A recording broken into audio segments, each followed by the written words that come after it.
But as soon as it became clear that there was community spread, which means that it isn't just a travel related case, that there are cases that are in the community under the radar screen, then it became clear that we were in real trouble. When was that? Around when was that? Well, that was probably towards the middle to end of January. Okay.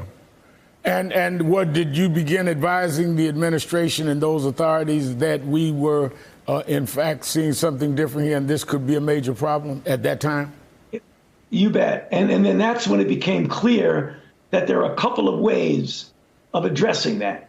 You could either prevent or try and block the influx of new cases from out of the country, and already cases that come in from China, to try and say, that's it, we got to stop that, because now we already have cases here.